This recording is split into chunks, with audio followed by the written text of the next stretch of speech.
This is Tuna on Toast. All right, last minute cleaning. Deryck from Sum 41 is coming over. Guys, make sure to please hit that subscribe button, and thank you for supporting this podcast, Tuna on Toast. There he is. He's knocking. Ladies and gentlemen, there he is! Woohoo! What's happening, Deryck? Thanks for coming over. Yeah, thanks for having me. Good to see you. Me too. Let's lock it so nobody gets us. Okay. Can I get you anything before we start? I came prepared. All right. Here we go. That's for you right there. Cool. I'll sit right here.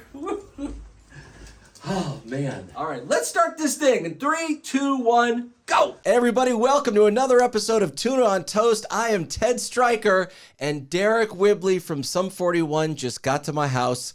We've been hanging out for 6 minutes, but I'll say it again. It is so good to see you. It's great to see you too. Man, it has been, I think we've known each other easily over 20 years now. Oh yeah, probably.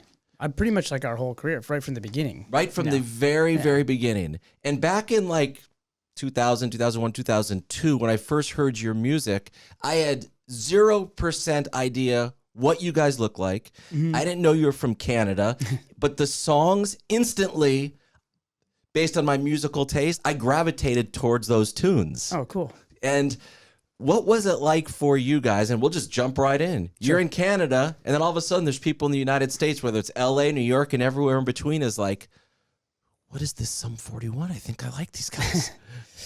I mean, you know, at first we were a band for about 4 years of just playing around and, you know, trying to make some noise. We're still a high school band though, so we're kind of just like trying to get better. We were really bad, obviously. We're just a basement band, and we just every year we got a little bit better and a little bit better. And then at some point, there was some record company interests. And basically, we made this video. We didn't really send out a demo CD or anything. We made a video, which was called an EPK. And it was just us doing a bunch of dumb shit, you know, just like around our hometown, causing trouble, doing all this stuff, spraying people with squirt guns, robbing a pizza store, and, Right. you know, egging houses, doing dumb stuff. We put our music over all of it. And we just sent that out. And once we sent that out, literally, like with the next week, there was almost like every label wanted to sign us, and it just turned into this thing out of nowhere. Okay, let's get some dates and years going. Sure. In 99, is that when you were sending them out and got the Yes. attention of Island Records? Yep, 99. Okay, so being a garage band and working on music, that was like, what, 3 years leading up to 1999? Yeah, we started the band in 96, and yeah, we just went through so many different members. You do all the high school things. Right, You know, yeah, you have like yeah. 20 different members before we settle on, you know, the four of us by 99. But yeah. What's so crazy to me, and what a dumbbell I am, and I realize it now, so many of the artists that I have loved over my life were making some of the best songs at 17, 18, 19, or 20 years old. Mm-hmm. And that was you and your bandmates. Like, you were, what, 19 or 20 when things started going crazy for you? We were, 19, 20 when everything started to take off. We put our first record, and the single went out, and it started getting radio play, and then we followed up really quickly with All Killer No Filler. It was only like, I don't know how many months later, but, you know, 6 or 8 months later, that record came out, and then Fat Lip took off, and everything. Our world was just totally different, you know, ever since. I have questions about how Jerry Finn got involved with that first Sure. record, about the speed of everything for your band, but let's just backtrack a little bit and step by step, because these are questions, and as I said, I've known you a long time, I don't know the answers to. Sure. When you were playing in high school, were they always just Sum 41 songs, or you were playing other bands that inspired you? We were always a band that, you know, tried to write original songs, but we did play a lot of No Effects covers. No way. Yeah. Cool. No Effects was like the band we started Sum 41 because we were such big fans of No Effects, and we thought that was the kind of the style of music and the Warped Tour and all that. Like, we wanted to be a band that could be on the Warped Tour, basically. So our favorite bands were No Effects and Pennywise, and we thought if we could sort of like take those two influences and turn, you know, our music into something, it would be those two. Did you like how much they were lunatics on stage to go along with the really, at times, I believe, underrated songwriting. Like those guys in both those bands are so good. Fat Mike is incredible. Oh, absolutely. But the thing is, we didn't know too much about the band. Like we knew only the music. And the music is what spoke to us. We didn't know a lot about what they were like on stage, and we'd never seen them before. And it was, pre-internet, so you couldn't really find anything out. Like it was just, we just had the music. And we knew a little bit about, like No Effects was funny. They were funny in their lyrics. So we knew they were just kind of like, there's humor there. Pennywise was a lot more serious, a lot harder. For sure. But we didn't know Fletcher. We didn't know all the craziness about Fletcher. We just liked the music, so... it was only later on as we got to know them and learned much more about both those bands and just all those kind of bands in general. So you're playing some of those songs. You're inspired by them. You wanted to be a band that could be on Warped Tour and be in that scene. Was there any pushback ever from people in your school? Like, what are you guys doing? This is so ridiculous. Why are you doing this stuff? Absolutely. Was. What was that? What sort of there's no things were happening? pushback. It was more, we were... I don't want to say outcasts in school, but we were our only friends. Oh. But we were intentionally outcasts, like because we didn't think that we were being left out from all the cool people at school. We felt like we were the only cool people in the school, and everybody else were losers. Yeah. So we didn't want to hang out with anybody. We didn't want to go to any of those parties or play in any of the sports teams or anything because everybody we thought was lame. So. Everyone kind of made fun of us, and nobody listened to punk rock music at our school at all. So we were the only few people that liked that music, that felt like that we were sort of the creative ones, where they were just kind of jocks and just burnouts and, just losers. Do you remember how originally punk rock music ended up on your radar? Yes. When I was about 14, the first thing that kind of hit me were the Sex Pistols. I didn't really know what it was. It was the music. I heard the music for the first time, and something just, I don't know, came alive inside of me. I didn't know what it was. I was just, this band just blew my mind, and they only had the one record, and I had the vinyl. I was lucky enough to get a whole collection of vinyl from my mom's friend who was getting rid of all their vinyl at the time, and they just said, "Here you go, kid, take it all." And so I didn't know what a lot of these records were. I was just going through, it was something like 150 records or something like that, and it became the thing I did in 9th grade. I would come home from school and just go through new records. I'd look at covers that I thought were cool or bands that I'd heard of, but it was all the great stuff. It was like Jimi Hendrix and Led Zeppelin and the Sex Pistols record and just like everything. So that was my introduction to all these bands. And one day I put on the Sex Pistols and it just blew my mind. Who did you grow up with? Did you have brothers? Do you have brothers and sisters? I don't, no. So who was it in your household then? Just you Just me and my mom. Just you and your mom? Yeah, so my mom had me when she would just turn 17. Okay. And it was pretty much her and myself. We did move in with my grandparents a few times because first when I was born, she was so young. She was still living at home. So my first 2 years were with my grandparents and my mom at home. Then my mom got married and then she got divorced soon after. So I had sort of a stepdad for a little bit, but he was out of the picture pretty quick. So it was mostly just my mom and I. And the records that you got. And that's records. What you look forward to, it sounds like, when you would get home. Yeah, absolutely. I think it's so cool also, and maybe this doesn't happen anymore, but you tell me, because in a similar way, if I would go to Tower Records here in LA, because I grew up here, a lot of times it was the cover that would intrigue me. And then when I got a CD, because I didn't have vinyl, when I got a CD, I loved reading the liner notes. Oh, yeah. Like, sure. Who are these people thanking? Yeah. You read the entire thing, all the thank yous, like who recorded it, where they recorded it, the engineer, everything. Yeah. All the names, everybody.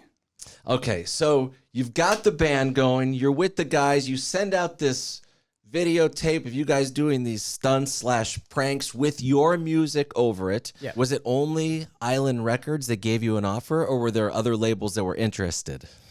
No, Island was the last label to come on board. Oh, we had it kind of turned into this bidding war sort of situation.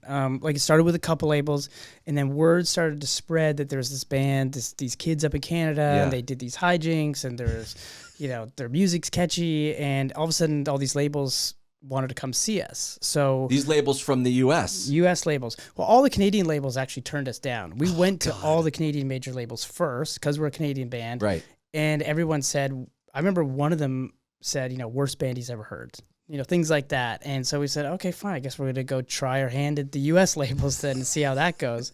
We didn't really have high hopes. But like I said, it turned into this thing where they wanted to come up and see us. So we picked a local bar in Toronto.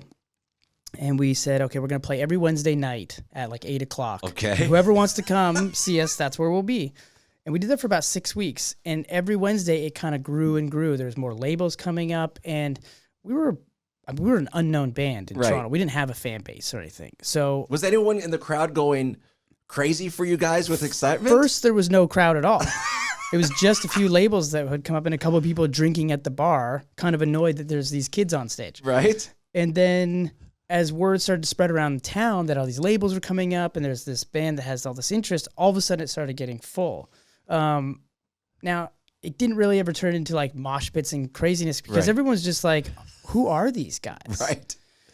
And in those days, we were trying to do the biggest show we possibly could do on a small stage. So we were trying to do like an arena rock, like Kiss kind of show.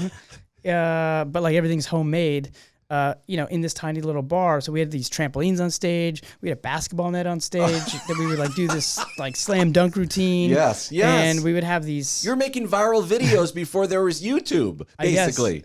I guess in a way. But we had like these like fireworks that we could get that we stuck on the end of our guitars. We'd have like candles sitting on our amps, and we would just kind of like lean into the candles to light them, and then they would start, shooting out sparks and all this stuff. So, it was just dumb stuff. And all of a sudden, every label started just like giving us an offer. Hold on one sec here. Hold on. But you guys weren't even old enough to consume, not that you needed to, alcohol in these bars. You were like, what, 18 years old? No, we were consuming. We were definitely How old do you have to be to drink in Canada? We have to be 19. Oh, 19. 19. How old was Steve? Steve-O is a year younger. Okay. He was 18. All right. But we were all still drinking. You're just drinking in the van out back. Yeah, right. As you do. So the labels start to get interested. Yeah. You guys are putting so much effort into this. You want to make this happen. You are not being lazy. You are super duper rock stars on stage. Well, the thing is, we were doing this. This is what we did everywhere we went. We were already doing this before we sent out anything. So we weren't like trying to impress anybody like that was coming to these showcases. We were just like, here's what we do. Like it or hate it, And when did you feel like you had traction with the labels here in the U.S.?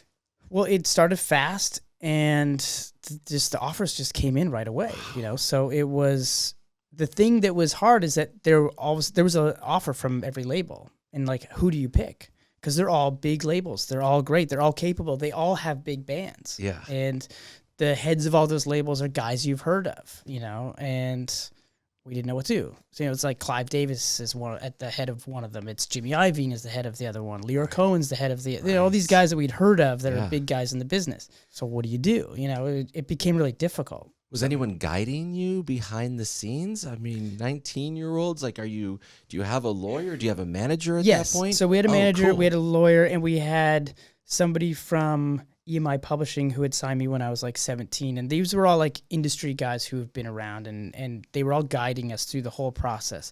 And then when it came to signing the record deal, I would look to all of them. I said, so what do we do? And every one of them said, I don't know. So it's up to you. We're like, well, I need some advice. They're like, they're all good. Right. You got to pick one. So I just, it was the whole band.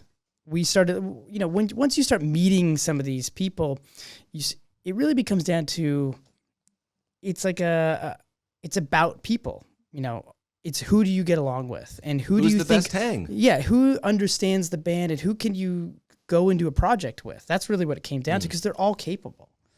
And we felt Island had the best people, and they were the last people to come on board. They were the last people to offer us a record deal. We almost thought, by the time they came in, we thought we were going to go with Interscope and Jimmy Iovine's whole team. Yeah. Because why not? I mean, they were having so much success at that time. I mean, they had everything from like U2 and No Doubt, just to name a few, and a million. At that bands time, in Limp between. Bizkit was like the biggest band on the planet. And, you know, they just had everything.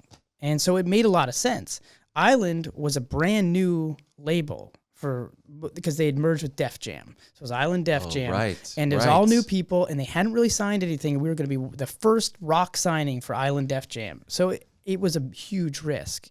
You know, when you compare Jimmy Iovine, Tom Whalley at Interscope to Island Def Jam, which is brand new, even though the whole history of Def Jam, like we loved the idea of being on a hip hop label with, you know, like Def Jam had some of the records that we all grew up loving, you know, so it was kind of cool.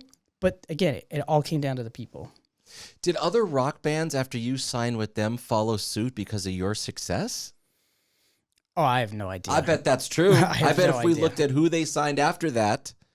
Well, I mean, they had a lot of success. You know, I think they started riding really high. I mean, they had Fall Out Boy after us. There was the Killers. Yes, right. Hoobastank was there. Saliva, American Hi-Fi. They all sort of started having hits. Yeah, 100%. All right, so now you guys have a record deal. You had all these offers. And it's time to make a full-length album. It's time for All Killer, No Filler. Yeah. Great title. So what were the steps that led up to recording that and working with the late, great Jerry Finn? Well, the first thing that we were going to do once we signed the record deal was record some music. And we went in right away. We signed a deal, and then 6 weeks later, we were in the studio. Where at? Out here in Los Angeles? Toronto. In Toronto? Yeah, we wanted to stay in Toronto. We were very proudly Canadian, and we were like, we're going to work in Toronto. We're going to work at Toronto studios. And we went in and we did an EP called Half Hour Power. And we had a lot of the songs for All Killer, No Filler as well. But we decided we were going to save, you know, I only had about 6 songs really written for All Killer. So half the record, and then all the songs for Half Hour Power. So we said, let's do that. We'll put that out and we'll go out and tour. And I'll continue to write. We need about 6 more songs for All Killer. And the idea was Island wanted us to talk to producers. And so they gave us a whole list of names. Okay. And we didn't really feel like we wanted a producer necessarily. But, you know, in a way, Jerry Finn, who ended up producing All Killer, No Filler, we almost didn't want Jerry Finn before we'd met him. Just the name, only because he'd done other bands that were, you know, like he'd done Green Day and he'd done Blink. Right, and although we liked those bands and liked those records and loved what Jerry did, we kind of wanted to do our own thing. And we felt like Jerry had already done that, you know, so we were going to either do it on our own or try to find somebody that we had never really heard of. But then we met Jerry. And, you know, the label pressured us to at least just meet Jerry Finn. So we did. And after we met him, again, it comes down to people. And he was just our kind of guy. And we just got along so well. And he was one of the funniest guys, the greatest guys. And he just obviously understood this kind of music so well. So the conversations we were having about the gear and the way we'd record and how it needs to sound and all this stuff, it was just, we didn't look any further. We just said, Jerry's the guy. It's so impressive, I got to tell you. You guys, such a young band, but also had a backbone, and you knew exactly what you wanted to do. And was that an easy thing to do, or that's just how kind of you were ticking? When you're young, everything's easy because you're not thinking about anything. Yeah, you're just doing. You know, you don't think about any consequences or whatever. So you just do what you feel like in the moment. So we easily could have not met with Jerry, right? You know, but we just said, okay, we'll listen to the label. We'll take the meeting. And then once we met him, it was just as easy to say, yeah, he's the guy. You know, we can just flip because everything is, you're just operating on how you feel in the moment when you're that young. And to a certain degree, I still do today. I mean, I've always sort of just trusted my instincts and trust my gut and how I feel. When I haven't, that's when I felt like things have gone a different way or gone bad for myself, you know, whether it's personal life or in work. The song Fat Lip, I think everybody knows it. Where did that come along in making the album? Is that something you had sitting in your back pocket for a while, or tell me about Fat Lip? The idea for Fat Lip had been in my head for a long time. I didn't know how it was going to sound. I just knew that I wanted to do something like that. and I had tried working on it over a couple years. I think from when I was about 17 is when I sort of first had the idea to do a song like Fat Lip. And it never really came to. And then even once I started writing Fat Lip as the song we know now, that song took about 1.5 years to complete. Whoa. Because I only wrote little bits of it at a time, and then I would be stumped. And I would just kind of put it down, and I wouldn't touch it for like 6 months. And then I'd pick it back up, and I would get a little bit further. All of a sudden, I have a chorus now. Oh, okay, great. And then I'm like, well, it needs a bridge or something. But that was like another 4 months later, I wrote that. So it just kind of came in pieces. Wow, so you have a lot of patience when it comes to songwriting, it sounds like. Sometimes. If you don't get it right away, you'll be like, I'll come back to this. If it's showing some promise. There's a lot of stuff I write where I just let it go. It's not that good. I'll work on it for a minute, and if it's not happening, I'll never touch it again. But for some reason, the first thing I wrote for Fat Lip was the riff, the intro riff, and I knew I liked that. Yes. Then I wrote the verse guitar riff, and I knew I liked that. A lot of times I'm writing stuff that I don't think is for a song. Like when I wrote the Fat Lip chorus, I just wrote a chorus one day, and I go, oh, that will work with that thing I'm trying to work on, which we were calling at the time punk hop. Okay. And it was like this, and I was like, that'll work for my punk hop song. So I put that together, and sure enough, it worked. Fat Lip was the punk hop song. Yes. Oh, that is awesome. Yeah. I love that. Did it feel surreal to you, or did it feel natural that straight away you guys were getting a lot of success? I don't know what it was like worldwide, but here in Los Angeles, San Diego, and probably all the United States, everybody knew who Sum 41 was. I mean, it took off quickly. Once it started, it kind of went, and yeah, it was surreal. It was we weren't expecting it at all. I mean, we just graduated high school about 1.5 years before that. So like everything happened really quickly once it started happening. And everything was, our whole world had changed completely as soon as that went out. And I remember just being recognized for the first time on the street. Once the video started getting played. Yes. Not expecting to be. It had only come out it had been out for a couple of days. It was the week that it came out, and within 2 days, I was just walking down the street in Philadelphia, and people were like, "Oh, it's you!" And with the whole band, we were all walking, and everyone's like, "It's you guys!" And that's so cool, like, "Oh my God, people recognize us now!" And it's then that never changed from that moment on. Did you start as an opening band on your first couple tours? Yeah. And who were you playing with? The first tour that we did once we were, I think the first tour that we did once we had like a record out, like when we did Half Hour Power. Yeah. We opened for Social Distortion, which was awesome and also terrifying. Terrifying because, I think they had just gotten back together too. It was like their reunion. And their fans are a lot older. We were just these kids, and nobody really wants to see the opening band. They just want Social D. So it was very intimidating, but it was great. It was really good because we did all that stuff that we were doing with the trampolines and all this stuff. And I think at first, like all these older punk rock guys and girls were looking at us like, what the fuck is this shit? But then by halfway through, at least half the crowd was kind of like, you know what? It's kind of cool. I don't think they like the music, but they're like, this is actually kind of entertaining. But this has been my take on you forever.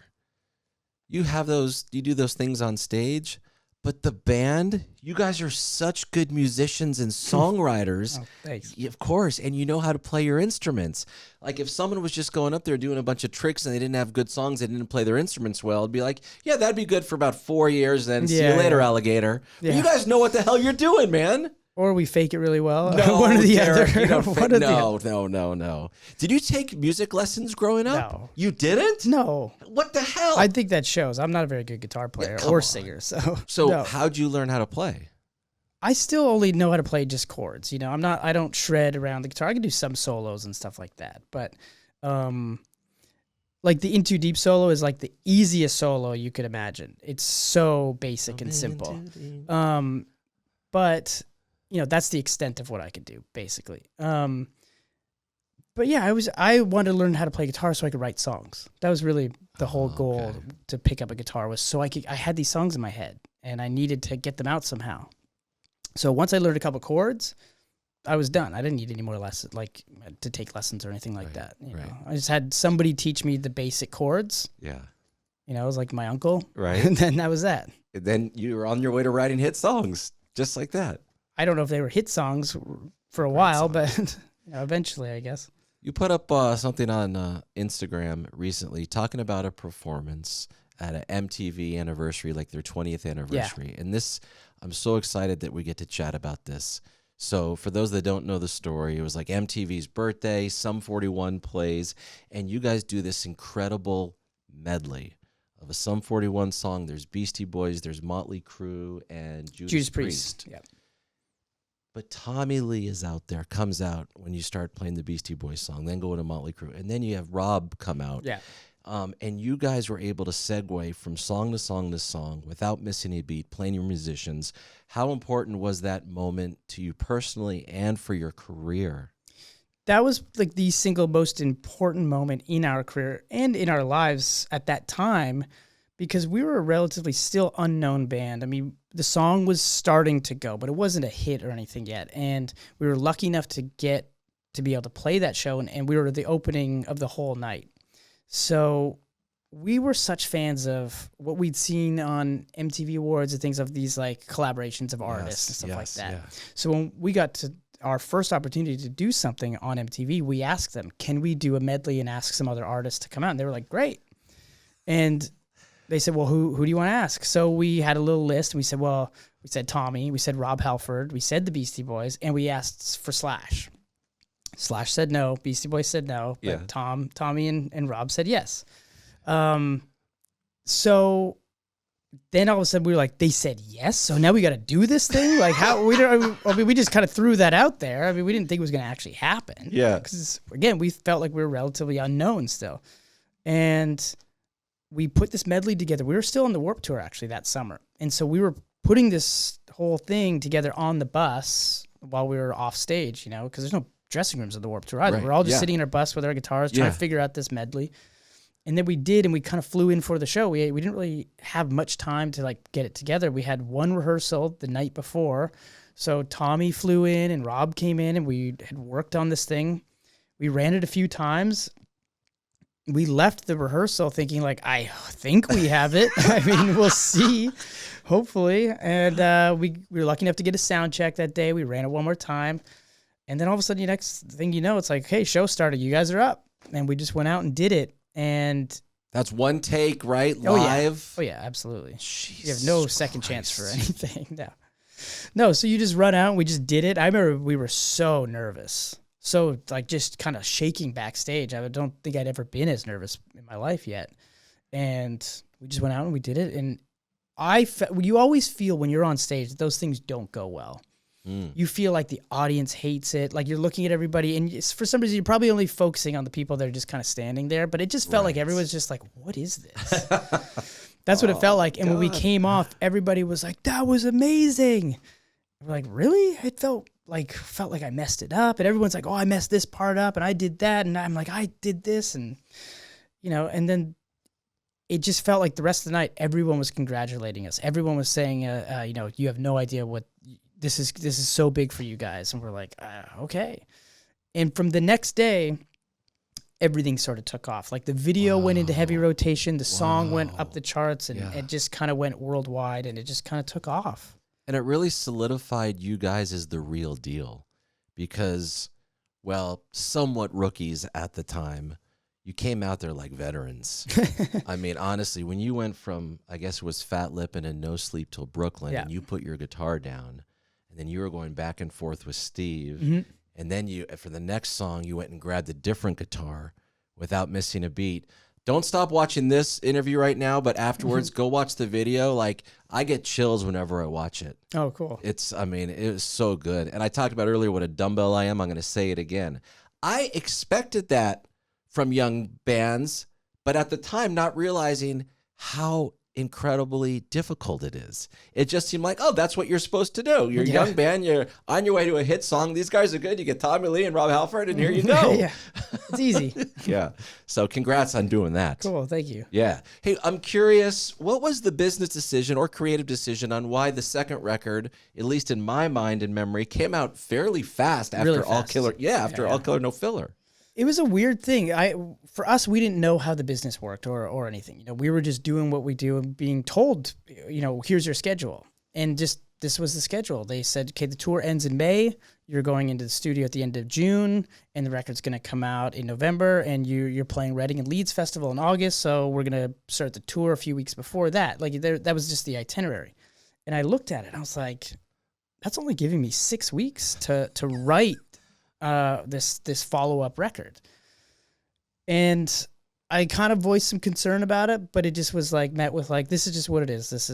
It was very like, you know, like, welcome to the show. You know, this is what this business is. Here's your schedule. You just do it. So I just didn't really push back on it. I said, okay, I mean, I guess this is what people do. I'm going to try to do that. And I just dove in and started writing songs. The day that I got home from tour, I just wrote all day, all night. I slept like only a couple hours a night. And it was like the worst experience I think I've ever lived through. I wouldn't want to say ever, but ever in terms of writing. Mm-hmm. It was torturous for sure. And there was so much anxiety and so much panic and so much self-doubt and just like, how am I going to follow up this album that sold a lot of records? And I have to have songs that will work on radio and, you know, all this stuff. And I'm not sleeping either. So that's making your mind just even more just kind of, you know, trippy. And, you know, then the date comes where you're supposed to start. And I'm like, okay, well, I got 12 songs. I mean, let's just go do it. And we just went in and we only recorded for 6 weeks. So the whole process was 3 months. Wow. And then we were out on the road and the record came out. that was that. It's a great record. I think it is. Thanks. The Hell song, Still Waiting, right? Still Waiting was the last song I wrote. I wrote that in the hotel. So we recorded that song or the whole record in New York. Okay. And right as we were leaving for New York, maybe the day before, I wrote a little bit of that song. I wrote the riff of the verse, and I had the riff, basically the main riff, the octave riff, and then the chorus. I wrote all that, and like it just kind of fell out within under a minute. I just kind of started playing stuff, and it was there. And I started singing something, and I'm like, okay, that's the chorus. And then we went to New York, and I finished the song in a hotel, and I brought it to the guys, and everyone's thought, "Oh my God, this is the song. This got to be the first single," and it became the first single. Man, are you proud of the record? Yeah, for sure. I'm sorry. I mean, I still look back at it and go, I mean, there's things I don't like about it. I still to this day hate the way it sounded. I don't like the way it was mixed. I don't like the production of it. I wished we would have worked with Jerry Finn again on that record because we only worked with him on All Killer. And at that point, our manager, who was an aspiring producer, had kind of sort of pushed Jerry out and inserted himself in as the producer. And I wish we would have worked with Jerry on that record. That's my only real regret. I do like the songs. I wish I had a little bit more time, but that is what it is. Yes, and now as someone who's a fan of the band and knows your records, it makes me sad and frustrated that record companies, and you're not the first band for this to happen to, but I've had Tom DeLonge here and other bands where it's like they have all the success, and it's like, get back, and you have to do it again, and here's the time limit where it needs to be done. And it has to mess with you, and you just mentally, creatively, your spirits, your confidence, like all like, oh my God, and they give you no time. No time. Is it? And I'm thinking like, is that a business decision on their end because, oh, we've got a hot band here, we got to get more music out? Or like, is that the reason for it? I don't know who's to blame. I mean, I'm partly to blame because I didn't really speak up enough. I know Island in those days. If I would have said to them, I don't think I can do this in 6 weeks, just give me a couple months, they would have. I was only speaking through my manager. I don't know what messages were getting relayed to the label. I have no idea. He was only giving me the itinerary, and I was telling him I thought that was too short, and he was the one to say, well, this is just the way it is. Welcome to the big leagues. Go and do it. But then you put out the record. You did it, though. You did it. There are incredible songs. You talk about being on the radio. Yes, radio songs. People are loving you even more. And then a couple years goes by, and it's time to do another one. And that's Well, I think we did the same thing. It was like only about a year later. Yeah, again. Something like that. So here you go. Yeah. The first four came out in the first four records were in 4 years, basically. The first 4 records in 4 years. Yeah. Looking back as we sit here today, do you think it helped you overall to do it like that then? In the moment, it stunk. Yeah, because, well, by the Chuck album, I was sort of used to that pace. I was feeling a little bit burnt out, but I think I gave myself a little bit more time. I think I had 3 months total now to write that record. And I don't look back at that as like, I wish it was different or anything. Like I said, sonically, I wish Does This Look Infected sounded better. And I still think it can. It can be remixed, and it can sound better. Maybe we'll do that one day. But the Chuck album sounded better, but still not quite what I wanted it to sound like in my head. I didn't know enough about that part of the recording process to articulate how I want the guitar to sound or how I want the drums to sound. And, so some of those things don't sound as good. Where All Killer, Jerry knew all that stuff already. He knew how to make it all sound good. Right. You mentioned Social Distortion earlier, that you opened up for them, and you guys were young. Are there other bands that you worked with out on the road or toured with that you saw kind of how they did their business on the road, and you're like, yep, I like that. They treat people well. I like how they're doing everything. Yeah, totally. There was so the Mighty Mighty Boss Tones brought us out really early on, and they were great with us. I mean, we felt like that tour was great because it was us, and then it was Flogging Molly, and then Mighty Boss Tones. And all of us, the entire tour, were hanging out every single day, every night, and we were it felt like one big family, and it was great. And we would all play dice and Dickie Bear would steal all our money every night. And he didn't care that we were the opening band making like $50 a night. Right. He took it all. That's awesome. So, and we still play dice on the road to this day because we learned it on that tour. But yeah, The Offspring took us out, and they're great. They were always really, really nice. Right from the very beginning, like they treated us like we were just equals when we were just kids. Oh, that's so cool to hear. And you're about to go on the road with the Offspring again, and your Canadian friends. Simple Plan. And Simple Plan. Yes. Yep. Yeah. So over the years, after you tour with a band, is it similar to like actors who are on a sitcom where like all they do is hang out, and then when it's over, they don't really talk? Or when tour's over, do you stay in contact with Noodles and Dexter over the years? How does that work for you? Yeah, I mean, we've stayed in contact with the Offspring. I mean, we've done a lot of touring with those guys over the years. But yeah, some bands you stay in touch with, some bands you don't. It's just, I don't know. I mean, some bands, like even like myself, like a lot of musicians are kind of shy. Some are outgoing and some are shy. And it's sometimes like you would like to talk to people, but you're shy people usually feel like that person doesn't want me to talk to them, so you sort of stay back, and then that person feels like they don't want to talk to me. It's that sort of thing. So some people you stay in touch with, some people you don't.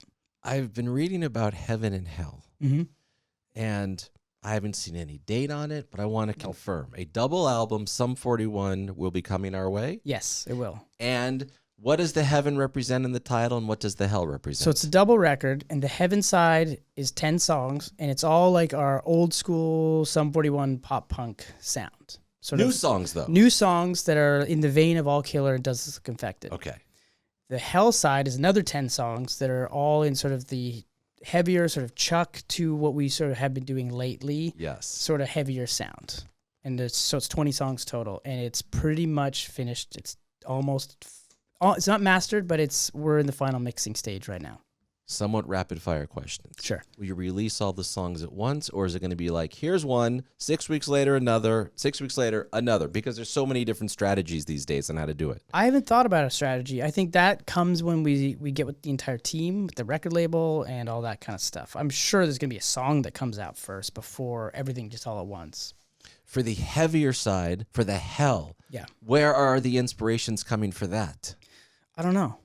I have no idea where any inspiration comes from because I don't really try to do anything. I just pick up a guitar. Whatever falls out that day is what I'm writing. I don't really think about it. A lot of these songs I wrote by accident. I didn't try to write a pop punk album and a heavy, like Yeah. the pop punk stuff came because during the pandemic, all of a sudden, a lot of people were calling my manager or labels were reaching out and saying, you know, so-and-so artist would love to see if you would write with them. And, you know, it just kind of, a lot of people were reaching out for songs and I didn't have any. So I just thought, and everybody was saying we were looking for like pop punky kind of stuff.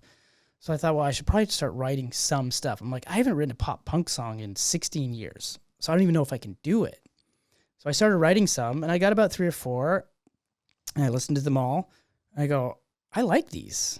I'm like, I was surprised how much I liked them. And I thought, I don't want to give these away. I don't know what I'm going to do with them, but I don't want to just give them away. I like them. Yeah. So I just kind of held on to them.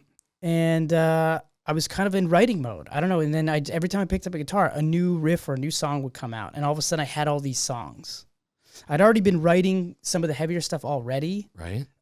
So I had about 4 or 5 of those. And I just kept going. And all of a sudden I just had 20 songs. And at the time, I didn't know what to do with them. I thought, I'll pick the best 10 maybe and make an album. And I just went and listened to all 20 in a row. I thought, okay, I'll listen to all the pop punk first, all the heavy second. Yeah. And these were just demos. I'm driving around and I get halfway through I go through all the pop punk song and I get halfway through the heavy. And that's when it hit me. I was like, I think this whole thing should be an album. It should be a double album. But I have to like run it by the guys, see what they think. Sure. So my strategy was I'm not going to say anything. I'm just going to send them the music and see what people gravitate towards. See if they say, what's this pop punk shit? Or I love the pop punk shit. Or, you know, what are they going to say? I have no idea. Right. And one by one, I would get a call or a text or an email from everyone. Everyone said, what do you think about making a double album? So Who was the first to do it? My prediction is Dave. It was Dave. I knew it. It was Dave. Yes. Yeah. And then Zumo and then like it was just kind of all in a row. And that's when I knew, well, then there it is. We all have the same idea. Why do you think, of course, because you're a good songwriter, but during the pandemic, there were people reaching out going, hey, can you potentially write some pop punk songs and be a co-writer with certain artists? Has that happened a lot in your career where they ask you for your songs? Over the years, people do reach out, but I think because the pandemic, everyone was just stuck at home and everyone was going to look at that as an opportunity to write music. And it seems like most people don't write songs on their own these days. Right, so, totally. So it's kind of natural to look for co-writers, I guess. And I think... Were these established bands or up-and-comers that are a bit inspired of both. by pop punk? It was a bit of both, but it was a lot of like up-and-coming, but everyone seemed to want to do pop punk stuff. And I kept thinking like, man, I haven't written a pop punk song in 16 years. I don't even know if I can do it. I'm not even, of course I know what pop punk is, but I don't know if I ever thought you guys were officially a pop punk band at all. That term... Just because you wore some certain shirts and clothes and plays with certain bands didn't mean you were automatically a pop punk band? I've never felt like that, but for lack of a better term, I guess, because that didn't even come out. I don't think I ever heard pop punk, being used until around like 2005 or 6. You know, that was, I think, the first time I ever really heard that. So, I mean, for us, we've always just said we're a rock band because we do lots of other stuff. I mean, we have more heavy music than we do pop punk music. So... I don't know. I don't know what we are. I've never really cared about it. That's why we just say we're a rock band. We do all sorts of stuff. I think during the pandemic, people were just wanted comfort.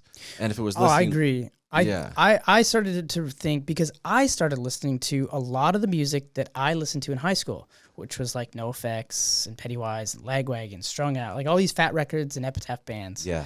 And I'd made a playlist. Well, the funny thing is, like, we had a kid. Our first baby was born like a few days before the lockdown started. So he's as old as the pandemic.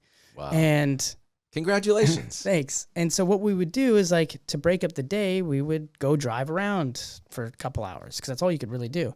So I would make these playlists, and it seemed like he really would get quiet and liked punk rock music. Right. So I made these playlists of all this stuff I used to listen to. So I was driving around listening to it day after day after day and fell in love with it again. And I think by doing that, it opened up something in my brain to be able to just kind of put myself back to where I was when I was 19, 18 years old, writing all those early records. And I just naturally started writing songs that fit in that vein. So I didn't really try to do that. It was all by accident. Yeah. Authentically and happening by accident is the way to go. When it's forced, I think the audience is super savvy and they know. You can't trick an audience. No. And you and I have seen bands, and no bands, we won't say names, who have attempted to do that. Oh, yeah, for sure. And what happened? It's gone a little sideways. It never works. No. Just you have to do what's in your heart. You have to do what's authentic to you. Or, I mean, and yes, sometimes you can trick people, but it doesn't last. You know, you always pay for it somehow on the other side. Right. As you were feeling nostalgic and listening to those bands, and you can say pass on this question if you want. Like, do you think about Steve, who used to be in the band? Like, you guys grew up together and, you know, not part of the band for a while now. But are there okay feelings with him? It's funny. I don't have any bad feelings, but I also don't really think about it too much. Okay. And I don't know if that's just sort of the way I am. That once people sort of leave for whatever reason, whether it's good or bad, I'm so focused on what's going on in my life at the moment and where I'm going that I don't really think about people that aren't in my life anymore. And that doesn't mean he never, you know, he'll pop into my mind, sure. And a lot of times I'll see photos or things like that, or I'll hear old songs. Yeah. But I love the band as it is right now. And if I didn't, then maybe I probably would think about how things used to be. But because I enjoy what we do so much now, that I don't think about it. That makes total sense. That makes sense. Health-wise, how are you feeling as we sit here today? I feel great. You do? Yeah. Good. I feel great. Man, alive, that was so scary. Yeah. It was so scary. But you made it through the other side, and you're strong as can be? Oh, yeah. Okay. Yeah, I mean, at this point, I mean, you have to work at it. Like, I don't just sort of sit around and just, like, eat whatever I want and just be unhealthy. Yeah. I do try to stay healthy and watch.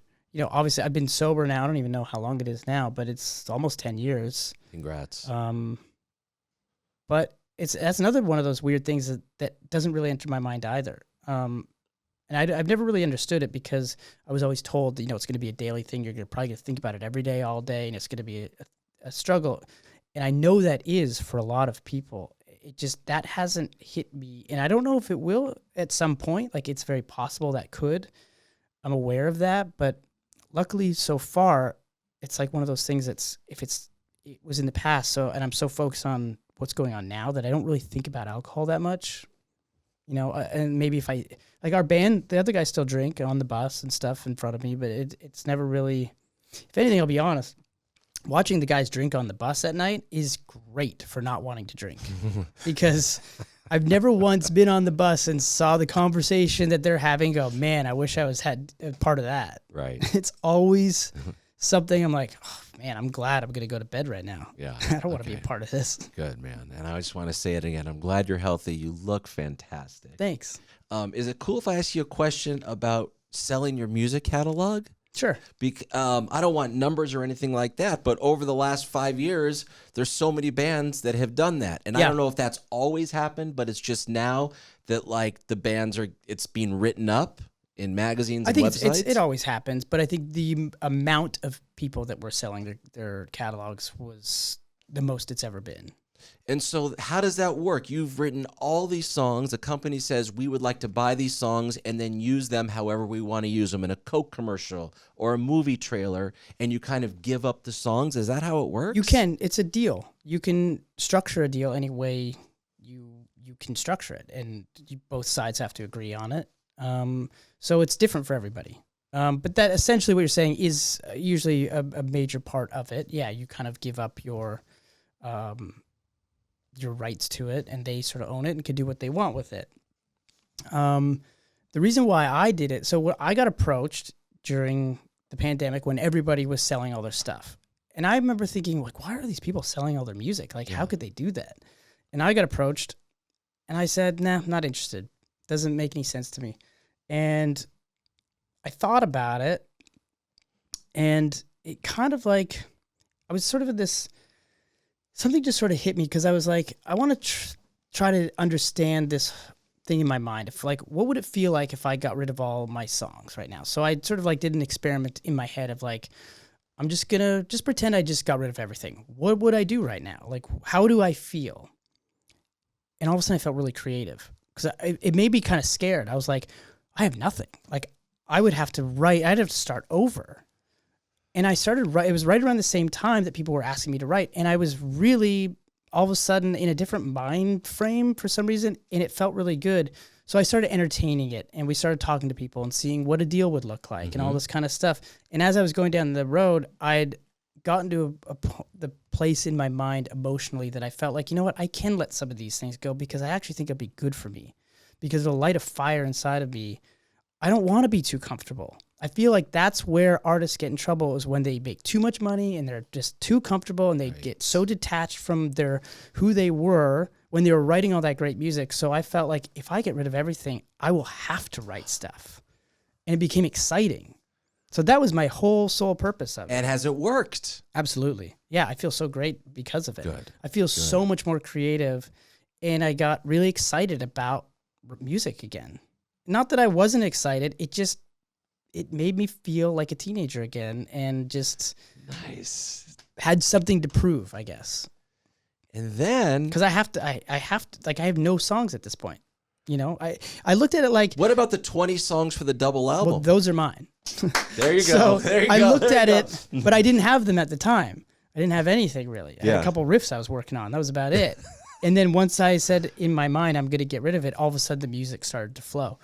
I looked at it like there's that great HBO special, like when Jerry Seinfeld, when Seinfeld was over and he did his special called I'm Telling You for the Last Time, and he retired every joke and he was going to start over. Yes. I looked at it like that. Like, let's just start over. Right. That's the most exciting thing I think I could do right now. So you feel refreshed, you feel renewed, you feel like you got that edge, the thing in your mind that you need to put to however you write your songs to get it done. Yeah, it's just lighting that fire. That's cool, man. Wow.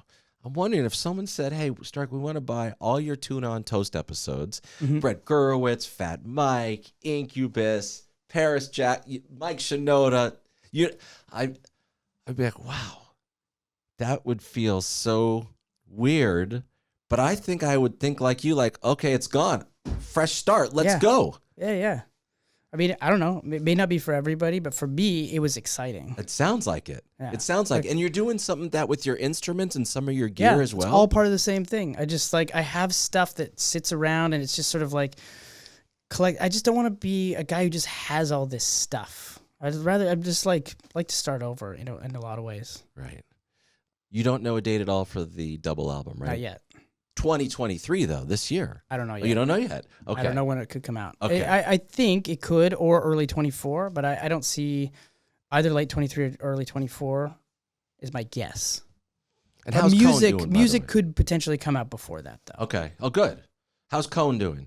Cone's the same. Dave? Always the same.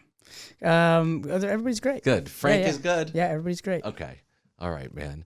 Well, why don't we wrap it right there? Sure. We got a lot out there. Yeah, that was Dude, great. I'm really grateful that you came over today and had such a fun chat. It was awesome. man. I had a great time. Good. Me too. Deryck and Sum 41 will be on the road with The Offspring and Simple Plan. We will be on the lookout for the double album, The Heaven, The Hell, the 10 songs, fresh start. All right. For Deryck, I am Stryker. That's been another episode of Tuna on Toast. Happy snuggles. Bye-bye. Hope you enjoyed. Now hit that subscribe button. And for more Tuna on Toast, listen wherever you get your podcasts.